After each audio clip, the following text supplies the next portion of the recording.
This program is brought to you by thepodcastfactory.com.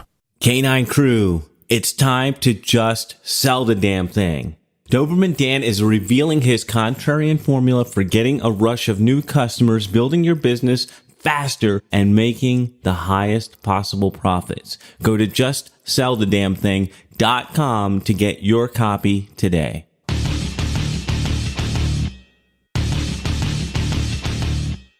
Prepare yourself for the uncensored, nothing held back, no BS reality of how business and life really work. Doberman Dan is off the chain. Speaking of throat clearing, so important lesson learned when you haven't drank milk for several years, don't drink it before an interview. So there we go. We get that out of my system. When you mentioned throat clearing, I thought you were going to talk about the copywriting, delete the first half page or so. That's a good lesson too. Oh, yeah. That's by the way, that's how I came up with the title of the new book, Just Sell the Damn Thing, because that was Halbert's thing when he crumpled up this copy I give him credit. He did read the first 2 pages, then he crumpled it up and threw it back at me and said, just sell the damn thing. Because the whole probably first 3 pages actually were all throat clearing stuff to try to avoid the inevitable that, the reason I want to talk with you today is a very important reason. And I think it's important, very important. In fact, we should be talking about important things, rather than just doing what I was supposed to do and just sell the damn thing. So that's a good lesson too. I'm just, dealing with a mucus issue. So it's a real throat clearing thing. Nate, what have you been up to? Dealing with the mucus issue. What have I been up to? All kinds of stuff. Obsessively writing copy, traveling, and I managed to piss off a significant slice of the internet lately. So that's what I've been up to. Well, good. All 3 good things. Although I do think you're insane for the first 2, writing copy and traveling, but that's just my biases. We just kind of hit the record button and kind of started rapping. So I think you should tell my listeners about your life. And wait. Shouldn't we tell him his name at least before we get into his life, or what? We should probably do that too. So Nate Rifkin, ladies and gentlemen, Nate Rifkin. We need an applause track. Thank you. Sir Nate of Rifkin, one of the knights in my marketing Camelot, also a colleague, copywriting colleague, and now someone I'm proud to call a friend. So appreciate you being on the shoe, Nate. I'm honored. I appreciate it.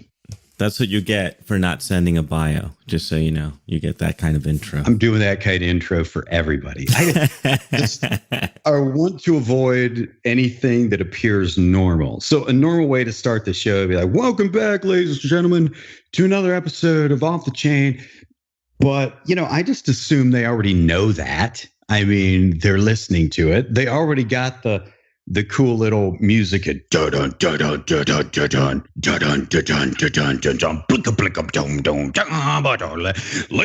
the chain with Doberman Dan. They got the radio show host thing. So I'm assuming they know it's off the chain. So you need to bring that woman on for an interview, by the way, who does that little radio interview for you. That was pretty good. If we can find her again, that will be up to Joe Nation to find her. I'll have to dig her up. For you. Did you bury her in your backyard? I've been watching Mindhunter and serial killers, so you know where my head's at.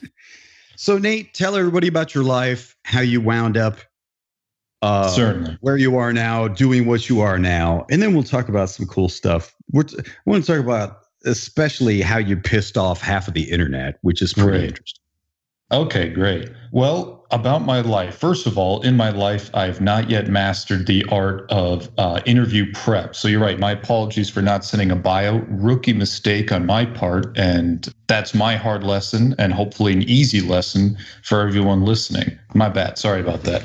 No apology necessary. We like it this way. In fact, when somebody does send a bio, we just toss it out the window. We reject them. Oh, right. Good. Yeah. Bullshit. It's like Wikipedia. It's like, yeah, whatever. It's right. Like, okay, you're going to say all the good stuff in your bio, and that's everything we're going to ignore. And we're going to get to all the stuff that people really want to hear. Like, well, how I got into copywriting is after doing that 5-year sentence for cocaine trafficking, I needed a job. And no, back up. Hold the 5-year sentence for cocaine. That's what we want to talk about. All right, fine. So we'll talk about that. The reason I got into copywriting and got so good at it is because, I was stuck writing and being by myself where all my friends were getting laid. So I was obsessed with writing my whole life, and I was very socially awkward and miserable for most of my life. And I just kind of stumbled into copywriting as a customer because I think I bought a bunch of ebooks on sex or God knows what back in the early days of the internet. And they were all sold with long copy. And I also bought some like fitness products, health products, whatever. And I started thinking to myself, I could do this as a niche, actually produce my own info products and write copy for them or sell other people's info products.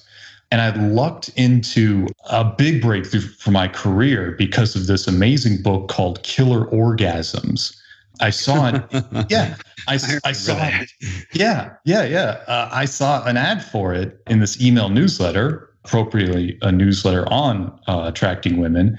And it was authored by a man named Gary Halbert. And I'm looking at this ad. I'm like, who the heck would write a book called Killer Orgasms? That's quite a title. So I searched for Gary Halbert. I didn't know who the hell he was. And I found his website, entitled The Most Important Website on the Internet. And I started reading this, and he's like, I have no idea how you got here, but this is the greatest website of all time. And I was hooked.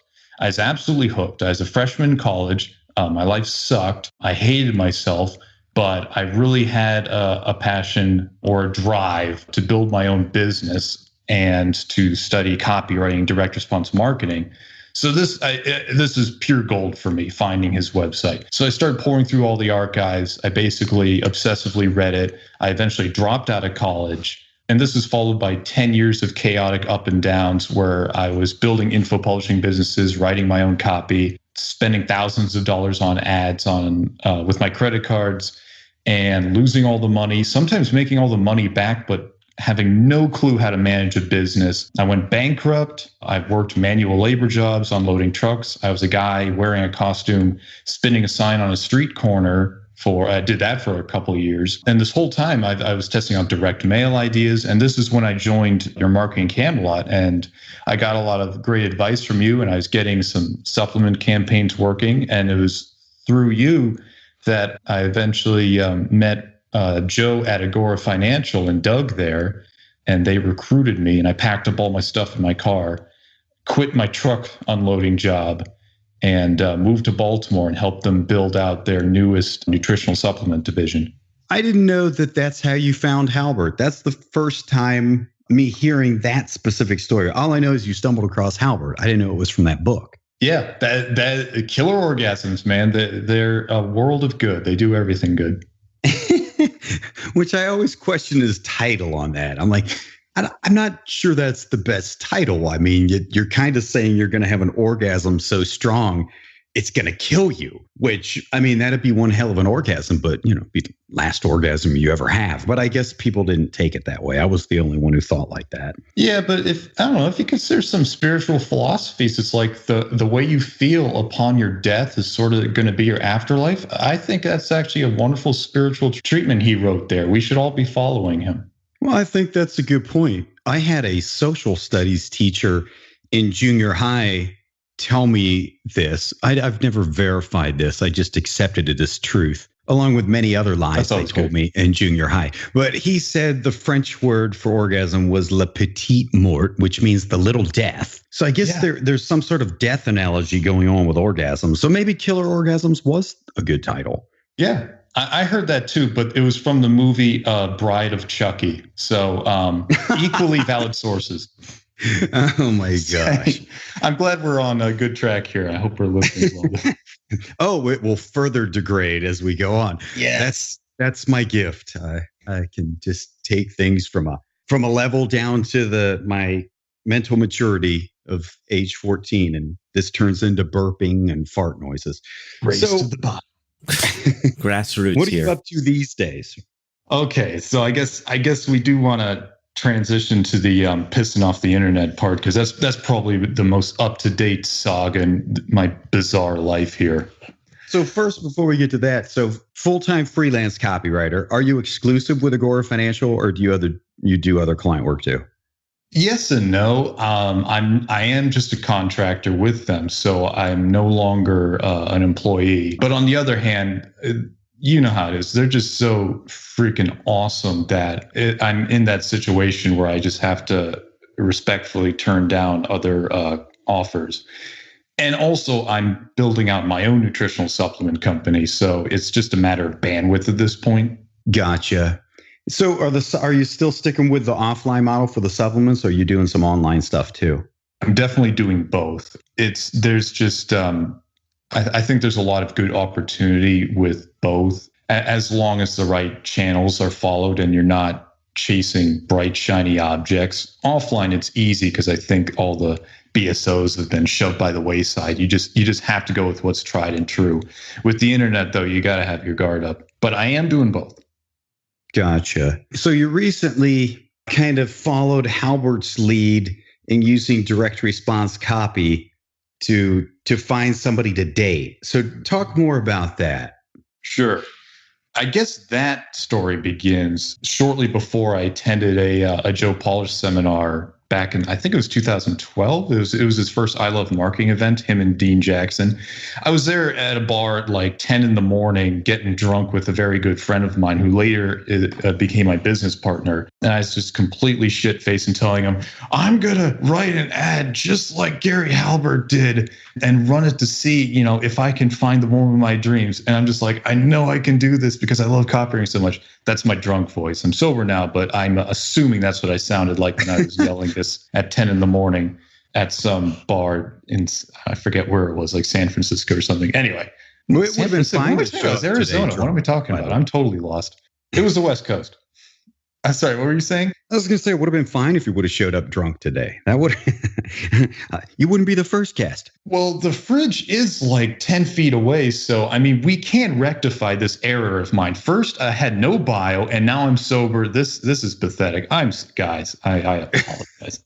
The bio thing, no problem. But we got to correct this sober issue. Yeah. No. So on a drunk tirade, you announced you're going to write an ad like Gary Halbert. And what was everybody's reaction who heard that? He loved it, and that may or may not have been because he was halfway as plastered as I was. And from there, I let the idea kind of fall by the wayside because, again, I went through a bankruptcy and working all these horrible jobs. And basically, I was trying to get my life on track and be able to afford food and rent. But after I got on my feet and was working with Agora for a while, and my life really became prosperous on a lot of levels, and I was working on myself more, I returned to this idea. And I did not tell many people. I only told a select few because it's like anything else, direct response or copywriting. Most people don't even understand the business. They're not aware of it. So trying to go over an idea with them within the context of that business, it's not going to work. You have to share your ideas with someone who's already been there and done that. So I didn't tell too many people, but those I did tell thought the idea was pretty wild. And actually it led to some of the best feedback I ever got, which was from a good friend of mine who said, Nate, this is who you are. You're a copywriter. So if someone doesn't like this, they're not the person for you. So that was something that really inspired me to keep pushing through this project, even when I started to get a little afraid about what the results would be.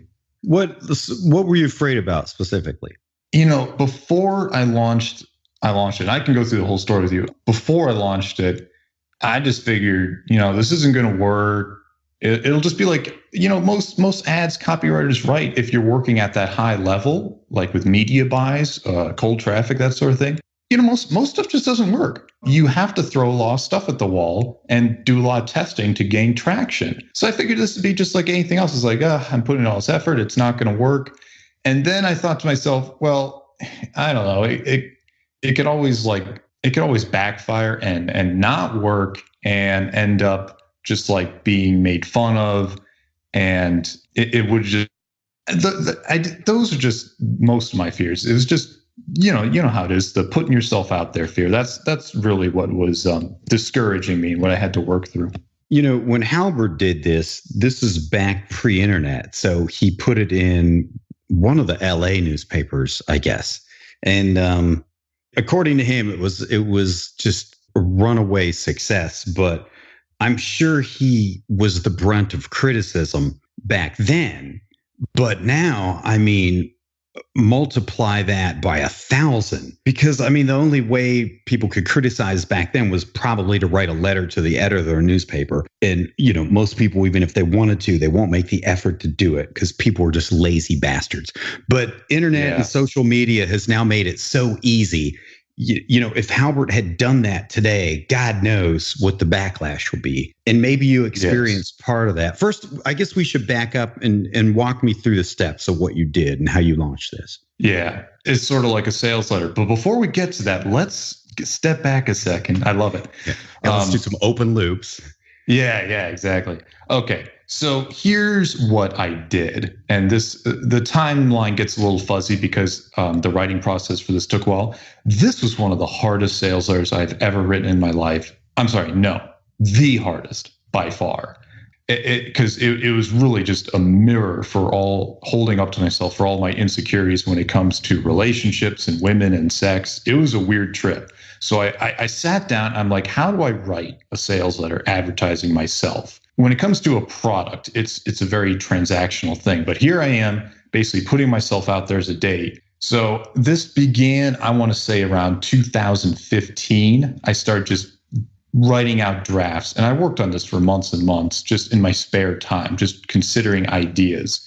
And eventually, when I had something reasonably good, I showed it to a few people. I got some feedback. I showed it to a couple of guys, but mostly I showed it to some female friends of mine who gave me some feedback, some line edits, warned me about what I was about to do. And then I started talking to a couple friends of mine on how to actually launch this thing. At this point, I had moved back to Denver, and I was a contractor at this point. A friend of mine who is a media buyer told me that probably the best avenue to advertise my sales letter was via Facebook. So the plan was to put this online, make a really nice page out of it. I actually hired a graphic designer to put the sales letter and put in images, photos, and stuff. And I bought a website. I bought the URL shouldyoudate.nate.com, and I worked with a team of tech folks to build it out. It was a sales letter, and at the very end, there's like a field someone could fill out and upload photos and reply. Or there's an email address below that where a woman could reply to me that forwarded to a Gmail address of mine. And my friend said, let's do Facebook ads. It's perfect. We can select for single women in like the Denver area. And you can even choose all these I know nothing about like Facebook advertising. I only know a little bit now. Back then I knew nothing. So he talked to me about how you can select all these keywords and just show it to folks that could be a really great match for you. My mind was reeling. This is like, it's like online dating on steroids. It's incredible. I was excited because when it comes to just online dating, you're limited to folks who actually join these websites and feel like filling out a profile. There are tons of women out there who have zero interest in any kind of online dating site. So I was like, this is my way to kind of put myself in front of them and stand out and be bold, because I'm the only guy doing this, for better or for worse. I'm not blending in with everyone else. So we decided to do that. And then I got a consult from one of the best traffic drivers in the industry.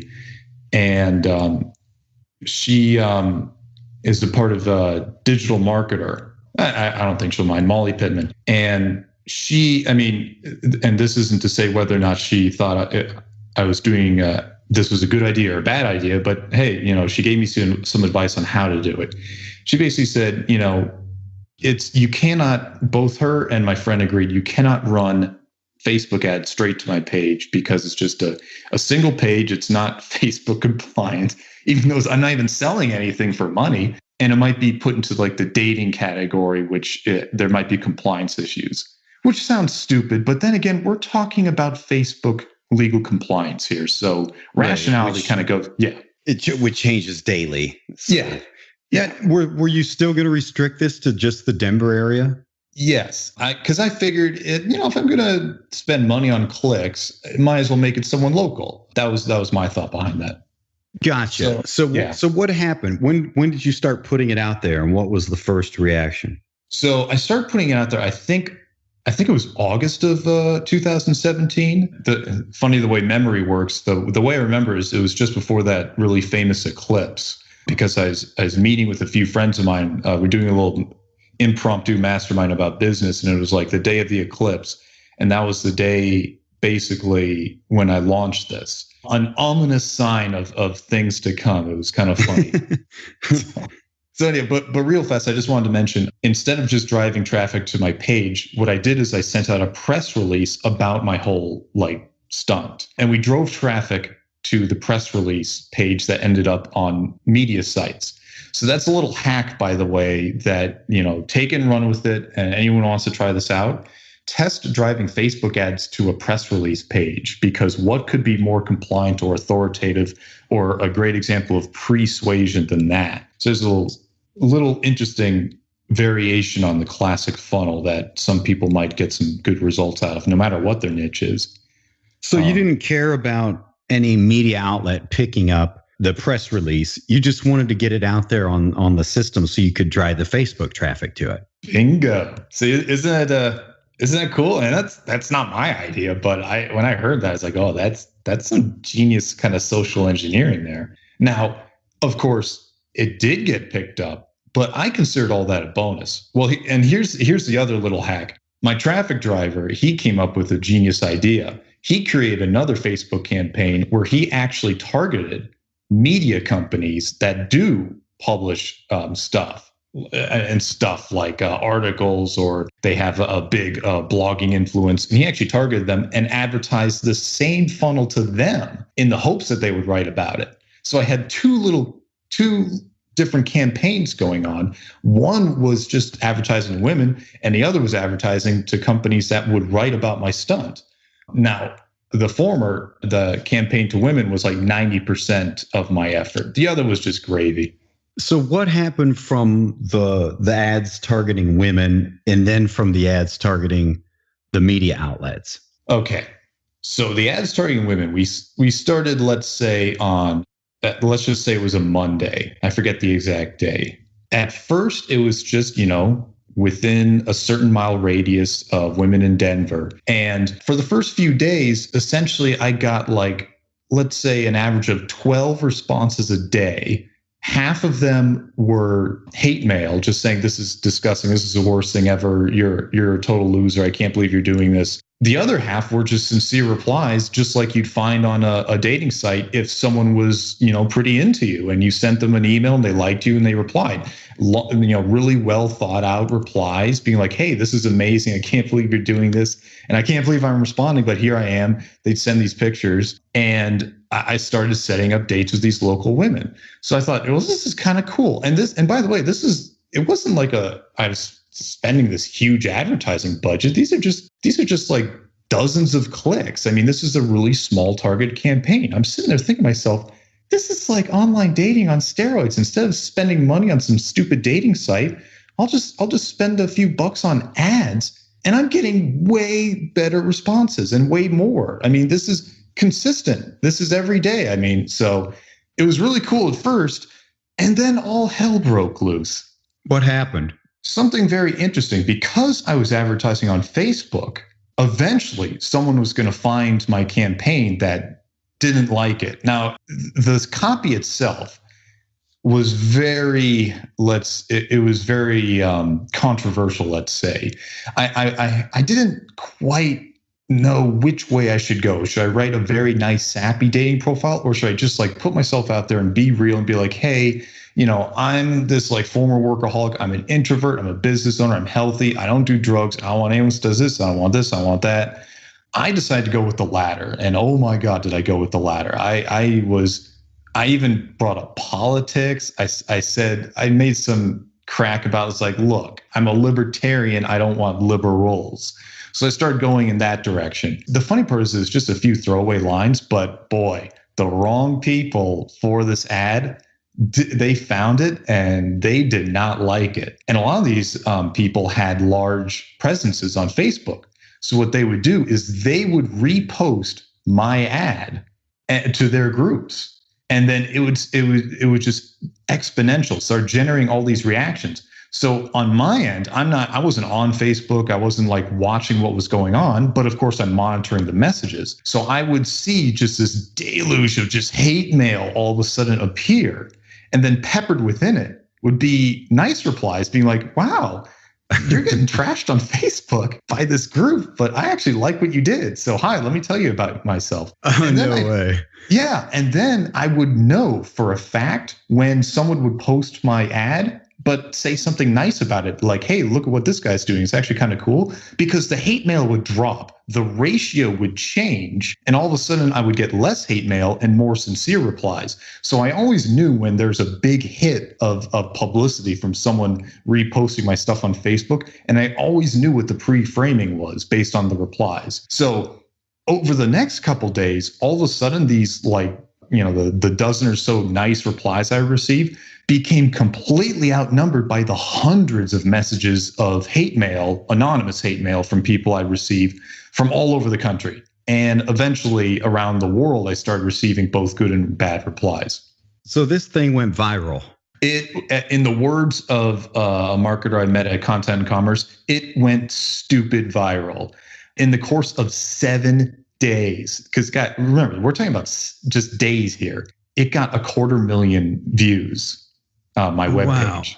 Of all the negative comments you got, what can you narrow it down to like one thing or three things that they hated about it? Yeah, there were some general categories. One was they were mocking the fact that I was using long copy to advertise myself for a date. So I can't argue this. It is inherently almost like I'm desperate.